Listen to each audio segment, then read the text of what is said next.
Hi, நான் உங்கள் மகா ஃப்ரம் மகிழனி லைஃப் ஸ்டைல். எல்லாருமே எப்படி இருக்கீங்க? நான் ரொம்ப சூப்பராக இருக்கேன். எல்லாருமே ரொம்ப ரொம்ப நல்லா இருப்பீங்கன்னு நினைக்கிறேன். இன்னைக்கு இந்த வீடியோவில் விநாயகர் சதுர்த்தி அன்னைக்கு பூஜை வந்து எப்போ பண்ணணும், காலையில் விநாயகரை எப்போ வீட்டுக்கு அழைக்கணும், மறுநாள் விநாயகரை எப்போ கொண்டுட்டு போய் கரைக்கணும், விநாயகருக்கு பூஜை எப்படி பண்ணணும், நெய்வேத்தியம் என்ன படைக்கணும், இந்த மாதிரியான எல்லா டீட்டெயிலுமே இந்த விலாகில் வந்து ஷேர் பண்ணியிருக்கேன். ஸோ இந்த வீடியோ நீங்கள் முழுசாக பார்த்தீங்க அப்படின்னா எப்படி பூஜை பண்ணணும் அப்படிங்கிறது உங்களுக்கு புரியும்னு நினைக்கிறேன். நீங்கள் இப்போ தான் நம்ம சேனலை ஃபர்ஸ்ட் டைம் பார்க்குறீங்கன்னா மறக்காமல் சப்ஸ்கிரைப் பண்ணிக்கோங்க. இது வரைக்கும் சப்ஸ்கிரைப் பண்ணி சப்போர்ட் பண்ண எல்லா உள்ளங்களுக்குமே மிக்க நன்றி. போன வருஷம் எடுத்திருந்த வீடியோ தான் இது. ஸோ வாய்ஸ் ஓவர் மட்டும் நியூவா கொடுத்து நான் வந்து அப்லோட் பண்றேன். ஸோ நீங்க எதுவும் கன்ஃபியூஸ் ஆகிக்க வேண்டாம். விநாயகருக்கு நைவேத்தியம் படைக்கணும் அப்படின்னா கண்டிப்பா எல்லாருக்குமே தெரிஞ்சிருக்கும். அவருக்கு ரொம்ப பிடிச்ச மோதகம் வந்து நம்ம செஞ்சு படைக்கலாம். மோதகம் அப்படின்னா நிறைய பேருக்கு தெரிஞ்சிருக்கும்னு நினைக்கிறேன். நம்ம நார்மலா பிடி கொழுக்கட்டை செய்வோம்ல, அது இல்லாம பூரணம் உள்ள வச்சு செய்வோம்ல, பூரண கொழுக்கட்டைன்னு சொல்லுவோமே, அதுதான் வந்து மோதகம்னு சொல்லுவாங்க. ஸோ அது நம்ம செஞ்சு வச்சு படைச்சாலே போதும். அப்படி இல்லைன்னா நீங்க இந்த மாதிரி சுண்டல் கூட ரெடி பண்ணி செய்யலாம். நம்ம வசதிக்கு ஏற்ற மாதிரி நமக்கு எது வந்து ஈஸியா செய்ய முடியுமோ அதை செஞ்சுக்கலாம். இது இல்லாமல் நிறைய செய்யணும்னு நினைக்கிறவங்க வந்து கல்கண்டு பொங்கல் செய்யலாம், அப்படி இல்லைன்னா பால் பொங்கல் செய்யலாம், பால் சாதம் செய்யலாம்.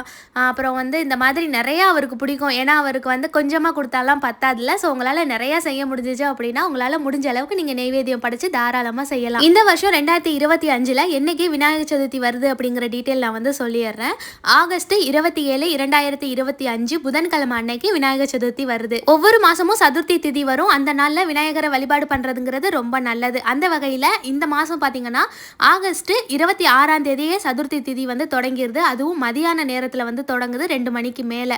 அப்படி பார்த்தோம் அப்படின்னா அன்னைக்கு வந்து நமக்கு சூரியன் வந்து உதிக்கும் போது நமக்கு திதி வந்து வரலை.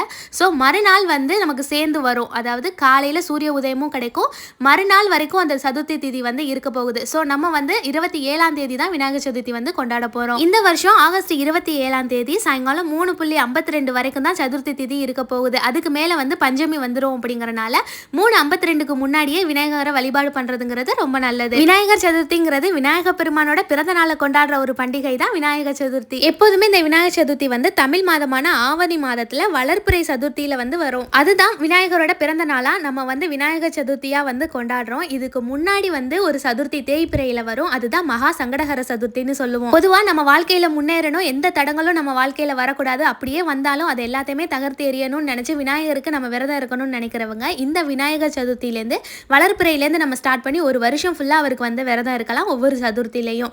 ஸோ இது எல்லாமே நம்ம வந்து செய்ய முடியாதுன்னு நினைக்கிறவங்க, நான் சொன்னல சங்கடஹர சதுர்த்தி தேய்பிறையில் வரும்னு சொல்லிட்டு அந்த ஒரு நாளில் நம்ம விரதம் இருந்தோம் அப்படின்னா நமக்கு வருடம் முழுக்க கிடைக்கக்கூடிய பலன் அந்த ஒரு நாளில் நம்ம விரதம் இருக்கும் போது நமக்கு கிடைக்கும். விநாயகரை வீட்டுக்குள்ளே கூட்டிகிட்டு வர்றதுக்கு முன்னாடியே அவர் அமர வைக்க போகிற இடத்த நம்ம நல்லா வந்து டெக்கரேட் பண்ணிக்கலாம். முத நாளே வீடு வாசல் எல்லாமே சுத்தமாக க்ளீன் பண்ணிடுங்க. பூஜை ரூமே நல்லா க்ளீன் பண்ணி எல்லாமே பொட்டு மஞ்சள் குங்குமம் எல்லாம் வச்சு ரெடி பண்ணி விட்டுருங்க.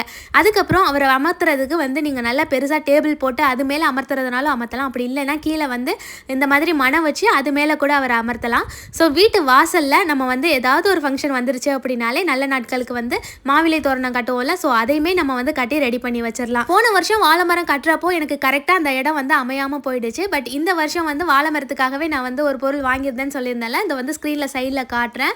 ஸோ அது வந்து உங்களுக்கு தேவைப்பட்டுச்சு அப்படின்னா டேக் ப்ராடக்ட்டில் வைக்கிறேன், வேணுங்கிறவங்க அதை வந்து பர்ச்சேஸ் பண்ணிக்கோங்க. நல்ல டெக்கரேஷன் சூப்பராக பண்ணணும் அப்படின்லாம் கிடையாது. நம்ம மனசுக்கு ஏற்ற மாதிரி சிம்பிளாக ஒரு மனையை அமைச்சு அதில் கூட்டிகிட்டு வந்து உட்கார சொன்னால் கூட அவர் வந்து உட்காந்துருவார். பொதுவாக நம்ம வீட்டில் ஒரு பூஜை பண்ணுறோம் அப்படின்னா மாவிலை தோரணம், வாழை மரம், அதுக்கப்புறம் இந்த மாதிரி தோரணங்கள்லாம் கட்டி விட்டாலே போதும், பார்க்குறதுக்கு நிறைவாக இருக்கும். இப்போ என்னால் முடிஞ்ச அளவுக்கு ஒரு சிம்பிளான டெக்கரேஷன் வந்து பண்ணி முடிச்சிட்டேன். இப்போ வந்து விநாயகரை நம்ம வீட்டுக்குள்ளே அழைச்சிட்டு வரணும். ஒரு சில பேர்னால வந்து விநாயகரை களிமண்ணால் வாங்கி எல்லாம் வந்து பூஜை பண்ண முடியாது, அந்த பழக்கமும் இருக்காது. ஸோ அவங்கெல்லாம் வந்து நம்ம வீட்டில் விநாயகர் சிலை வச்சுருந்தாலோ இல்லை வந்து படம் வச்சுருந்தாலோ அதை வச்சு வழிபாடு பண்ணிக்கலாம், எந்த தப்புமே கிடையாது. காலையில் விநாயகரை வாங்க போறீங்க அப்படின்னா நம்ம வெறும் கையாலேயோ இல்லை பையிலையோலாம் வாங்கிட்டு வரக்கூடாது. ஒரு தாம்பூலம் வீட்டிலேருந்து எடுத்துகிட்டு போயிட்டு தாம்பூலத்தை நல்லா சுத்தமாக க்ளீன் பண்ணிவிட்டு மஞ்சள் குங்குமம்லாம் வச்சு அதில் விநாயகருக்கு பிடிச்ச அருகம்புல்லாம் வாங்கி வச்சு வெள்ளை இருக்க மாலையெல்லாம் வாங்கி வச்சு விநாயகர் அதில் வச்சு தான் கூட்டிக்கிட்டு வரணும். அதே மாதிரி ஒரு சிலருக்கு விநாயகரை வீட்டுக்கு வெளியிலே வச்சு அபிஷேகமெல்லாம் பண்ணி அப்புறம் தான் வீட்டுக்குள்ளே கொண்டுட்டு வருவாங்க. ஒரு சில பேர் அப்படியே ஸ்ட்ரைட்டாகவே கொண்டுட்டு போய் நம்ம ரெடி பண்ணி வச்சிருக்கோம்ல, டெக்கரேஷன்லாம் பண்ணி மனையெல்லாம் அமைச்சு அதில் அப்படியே கொண்டுட்டு போய் கூட வச்சிருவாங்க. உங்களுக்கு எப்படி பிடிக்குமோ அதே மாதிரி நீங்கள் வந்து செஞ்சுக்கலாம். ஆன்லைனில் வாங்கினா அப்படிங்கிறனால இந்த பாக்ஸ்லேயே பத்திரமா வச்சுருந்தேன். நீங்கள் வெளியிலேருந்து வாங்குறீங்கன்னா கண்டிப்பாக இதை வந்து ஃபாலோ பண்ணிக்கோங்க. அதே மாதிரி அபிஷேகம் பண்ணுறீங்க அப்படின்னா டக்குன்னு செஞ்சு முடிச்சிருங்க. ஏன்னா அவர் வந்து களிமண்ணில் தான் இருப்பார். ரொம்ப நம்ம அபிஷேகம் பண்ணிகிட்டே இருந்தோம்னா ஸோ கரைஞ்சு போயிடுவாங்களா, அதனால சீக்கிரமே இந்த மாதிரி பண்ணி எடுத்துக்கோங்க. நீங்கள் பால் அபிஷேகம் பண்ணலாம், இல்லைனா சுத்தமான தண்ணீர் விட்டு இந்த மாதிரி அபிஷேகம் பண்ணிவிட்டு எடுத்து வாழை இலையில் வந்து நம்ம வச்சிடணும். இந்த வாழை இலையில் வைக்கும் போது நம்ம வந்து அதில் பச்சரிசி கொஞ்சமாக மஞ்சள் குங்குமம் வச்சு அது மேலே வந்து விநாயகரை வைக்கிறதுங்கிறது ரொம்ப நல்லது. விநாயகர் சிலையாக இருக்கட்டும் இல்லை பிற தெய்வங்கள் தெய்வங்களோட சிலைகளா இருக்கட்டும் அலங்காரம் பண்றதுக்காக இந்த பூநூல் வந்து பயன்படுத்துவோம். ஸோ அப்படி பண்ணும்போது விநாயகருக்கு இடது தோல்லேருந்து கீழ் நோக்கி வர்ற மாதிரி பூநூல் வந்து நம்ம போடணும். இதுக்கப்புறம் வந்து விநாயகருக்கு மஞ்சள் குங்குமம்லாம் வச்சு பூவெல்லாமே வச்சு அவரை கற்பூர ஆராத்தி காட்டி தான் வீட்டுக்குள்ள வந்து கூட்டிட்டு வரணும். விநாயகர் அப்படின்னாலே எருக்கம் பூ மாலை தான் எல்லாருக்கும் ஞாபகம் வரும். விநாயகர் சதுர்த்தி அன்னைக்கு எருக்கம் பூ மாலையை விநாயகருக்கு அணிவிக்கிறதுங்கிறது ஒரு வழக்கம். அதனால விநாயகருக்கு உகந்த வெள்ளருக்கு பூ மாலையை சாத்திட்டு அவருக்கு வந்து அழகா பூவால டெக்கரேஷன் பண்ணி அவரை வந்து ரெடி பண்ணிடலாம். எல்லாமே ரெடி பண்ணி முடிச்சுட்டு விநாயகருக்கு கற்பூர ஆரத்தி காட்டி வீட்டுக்குள்ள வந்து கூட்டிட்டு வரணும். யாரையாவது கையில வந்து விநாயகரை தூக்கிக்க சொல்லிட்டு நம்ம அவருக்கு கற்பூர ஆரத்தி காட்டிட்டு அப்படியே வீட்டுக்குள்ள வலது காலை எடுத்து வச்சு உள்ள வந்துடணும். இப்போ விநாயகரை நம்ம எப்போ வழிபாடு பண்ணணும், அவரை எந்த நேரத்துக்கு நம்ம வீட்டுக்குள்ள அழைச்சிட்டு வரணும் அப்படிங்கிற டீட்டெயில் சொல்றேன். காலையில 9:15 10:15 வரைக்கும் நல்ல நேரம் இருக்கு. அதே மாதிரி இன்னொரு நல்ல நேரம் அப்படின்னு சொல்லணும்னா 10:45 11:45 இந்த நேரத்துல அவரை உள்ள அழைச்சிட்டு வந்து கையோட பூஜையும் பண்ணிடுறது ரொம்ப நல்லது. ஏன்னா மதியம் 3 மணிக்கு மேல வேற திதி வந்து வந்துருது. ஸோ சதுர்த்தி திதி முடியறதுக்கு முன்னாடியே நம்ம விநாயகரை வழிபாடு பண்ணிடணும். அதே மாதிரி சாயங்காலம் நல்ல நேரம் என்னன்னு கேட்டா 1:45 2:45 வரைக்கும் நல்ல நேரம் தான். ஏன்னா 3:30 மணி வரைக்குமே வந்து அந்த திதி இருக்க போகுது. ஸோ 1:45 ஆரம்பிச்சு 3:30 மணிக்கு உள்ளார அந்த பூஜையை வந்து முடிச்சிடுறதுங்கிறது சிறப்பு தான். ஏன்னா சதுர்த்தி திதி வந்து 3:52 வரைக்கும் தான் இருக்க போகுது. அதுக்கப்புறம் வந்து பஞ்சமி திதி ஸ்டார்ட் ஆயிடும். அதனால விநாயகரை வெளியிலேருந்து வாங்கிட்டு வந்த கையோட நம்ம அப்படியே அபிஷேகம் எல்லாம் பண்ணி வீட்டுக்குள்ள கொண்டுட்டு வந்து உட்கார வச்சுட்டு அவருக்கு நெய்வேத்தியம் எல்லாம் படைச்சு பூஜை பண்ணிடுறதுங்கிறது ரொம்ப சிறப்பு தான். ஸோ நம்ம பொதுவாக எப்போதுமே சாயங்கால நேரத்தில் பண்ணி பழக்கம் இருக்கும். ஏன்னா அன்னைக்கு காலையில் வந்து சதுர்த்தி திதி ஸ்டார்ட் ஆயிருக்கும், மறுநாள் வரைக்கும் வந்து திதி இருக்கிறனால அப்படி வந்து நம்ம பழக்கப்பட்டிருப்போம். பட் இந்த தடவை வந்து புதன்கிழமை விநாயகருக்கு உகந்த நாளில் தான் வருது. பட் என்னன்னா 2வது நாளாக வருது அப்படிங்கிறனால நமக்கு மதியம் வரைக்கும் தான் நேரம் இருக்கு. ஸோ அதுக்கு உள்ளாரே வந்து விநாயகரை வழிபாடு பண்ணிடணும். இப்போ நம்ம வெளியிலேருந்து பிள்ளையாரெல்லாம் வாங்கிட்டு வர்ற பழக்கம் கிடையாது. வீட்டிலே வந்து நம்ம எப்படி சிம்பிளாக பண்ணணும்னு கேட்குறவங்களுக்கு சொல்கிறேன். என்கிட்ட வெள்ளருக்கு விநாயகர் வந்து தனியாக மண்டபம் வச்சு இருந்த மாதிரி இருந்தார். ஸோ அவருமே வந்து அபிஷேகம் எல்லாம் பண்ணிட்டு அவருக்கு வெள்ளருக்கு விநாயகர் நம்ம வீட்டில் வச்சிருந்தோம் அப்படின்னா கண்டிப்பாக ஃபுல்லாகவே மஞ்சள் தடவி தான் வைக்கணும், வெறுமனேன்னு வைக்கக்கூடாது.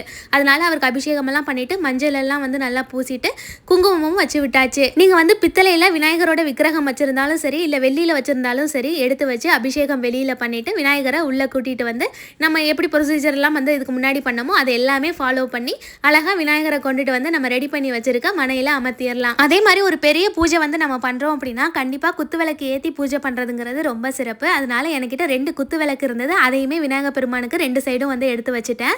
இந்த விநாயகர் சதுர்த்தி அன்னைக்கு ரொம்ப ஸ்பெஷலாக விநாயகருக்கு நம்ம ஒன்று வாங்குவோம் அப்படின்னா அந்த கொடை தான். ஸோ அதையுமே வாங்கிட்டு வந்து விநாயகர் ரெடி பண்ணி வச்சிருக்கோம்ல அவருக்கு பின்னாடி கொடையை வந்து நம்ம நிறுத்திடலாம். இந்த விநாயகர் சதுர்த்திக்கு கொடை வந்து எந்த அளவுக்கு ஸ்பெஷலோ விநாயகர் அப்படின்னாலே ஒரு விஷயம் வந்து ஸ்பெஷல் எப்போதுமே, அதுதான் வந்து அருகம்புல். அருகம்புல் நம்ம கொஞ்சமாக வாங்கிட்டு வந்து விநாயகருக்கு பக்கத்தில் வச்சு பூஜை பண்ணாலும் சரி, இல்லைனா நிறையா வாங்கிட்டு வந்து அதையே மாலையாக தொடுத்து நமக்கு விநாயகருக்கு அருகம்புல் மாலையாக சாத்தினாலும் சரி, நமக்கு எப்படி பிடிச்சிருக்கோ அதே மாதிரி செய்யலாம். ஒரு சில பேருக்கு ஈஸியாகவே வீட்டுக்கு பக்கத்தில் கிடைச்சிரும். வாங்கணும்னு நினைக்கிறவங்க முன்னாடி நாளவோ இல்லை காலையிலே வெள்ளனமாவோ போயிட்டு வாங்கிட்டு வந்து நம்ம ரெடி பண்ணி வச்சுக்கலாம். விநாயகருக்கு எருக்கம்பூ பூவோட அருகம்புல்லும் மிகவும் பிடிச்சமான ஒரு விஷயம் தான். ஃபுல்லாக மாலை மாதிரி போட முடியாதவங்க இந்த மாதிரி சிம்பிளாக கட்டிட்டு விநாயகர் கிட்ட இந்த மாதிரி வச்சுட்டோம் அப்படின்னா அதுவே பார்க்கறதுக்கு ரொம்ப அழகா இருக்கும். பக்கத்துல இன்னொரு குட்டி விநாயகர் இருக்கார்ல, அவருக்கு வந்து இந்த மாதிரி பண்ண முடியாதுங்கிறனால ஒரு கொத்து மட்டும் அப்படியே பக்கத்தில் வந்து நான் வச்சுட்டேன். நம்ம புதுசாக விநாயகர் போயிட்டு களிமண்ணில் வாங்கிட்டு வந்தாலும் சரி இல்லை நம்ம வீட்டிலே வச்சிருக்கக்கூடிய விக்கிரகம் வச்சு பண்ணாலும் சரி, எப்படி வந்து எல்லாமே ரெடி பண்ணணுங்கிறத சொல்லிட்டேன்.